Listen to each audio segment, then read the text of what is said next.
আসসালামু আলাইকুম। ভিডিওটা স্কিপ না করে একটু দেখে যাবেন। তাহলে আপনারই বেশি উপকার হবে। ঘুম থেকে নামাজ ভালো আর তুমি ঘুমায়ও না, ঠিকমতো পড়লে নামাজ, জান্নাতে হবে তোমার ঠিকানা। এখন মানুষ জানেন এই গজলটাকে উল্টা করে বলে, নামাজ থেকে ঘুম ভালো আর তুমি নামাজ পড়িও না, ঠিকমতো ঘুমাতে পারলে জাহান্নামে হবে তোমার ঠিকানা।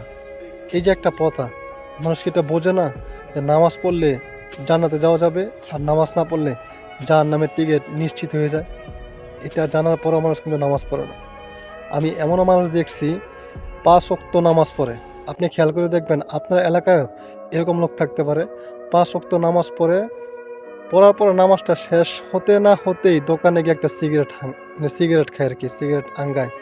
আসলে আমি ওই সমস্ত ব্যক্তির, ওই সমস্ত মানুষের উদ্দেশ্যে একটা কথাই বলতে চাই, এত কষ্ট নামাজ পড়ে লাভ কি যদি নামাজ শেষে গিয়ে সিগারেট খান? সিগারেট তো ইসলামের দৃষ্টি থেকে সম্পূর্ণ হারাম।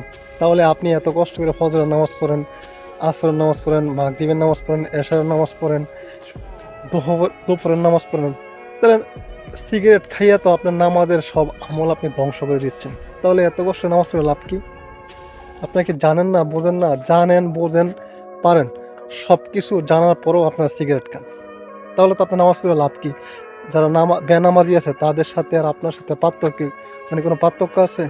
তারা, আপনি নামাজ পড়ে যে অবস্থা আর তারা নামাজ না পড়ে একই অবস্থা।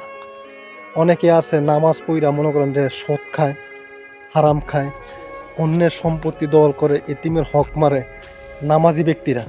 আর বর্তমান সময়ে একটা নাম কি, সবচেয়ে বড় একটা ভয়ঙ্কর একটা রূপ জানেন কি? সেটা হলো নামাজ পড়ানো একাত্ম, কিন্তু দেখবেন তার বেশভূষ দেখলে মানে মক্কার ইমানদার, মক্কার খেজুর, কাকাল মসজিদের ইমাম সাহেব, মানে পাঞ্জাবি পায়জামা টুপি মাথায় দিয়ে ঘুরে ব্যবসা বাণিজ্য করে, মানুষকে বোঝায় যে একজন ইসলামিক কামিলদার ব্যক্তি, মানে সে ভালো একজন মানুষ, কিন্তু প্রকৃতপক্ষে সে এক ওয়াক্ত নামাজও পড়ে না।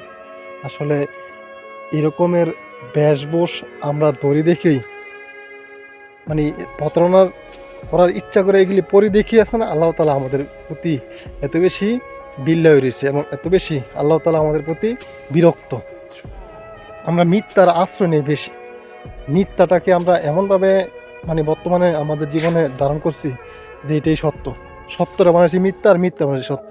তো আল্লাহ তালা কেন আপনার উপরে গজব ফলাবে না? আমাদের দেশের মধ্যে কেন এত শান্তি দিবে দেওয়ার কোনো দরকার আছে? আপনি মুসলমান হইয়া মুসলমানের বেশভূষ ধইরা করেন ছলনা, করেন মিথ্যা, মানুষকে ঠকান, কথায় কথায় মিথ্যা কথা বলেন, তাহলে আল্লাহ তাআলা আপনার উপরে কেন রহমত দিবে? তো এই সমস্ত জিনিস থেকে আমাদেরকে পরিবর্তন হতে হবে, ইসলামটাকে বুকে ধারণ করতে হবে, তাহলে আপনার সমাজ পরিবর্তন হবে।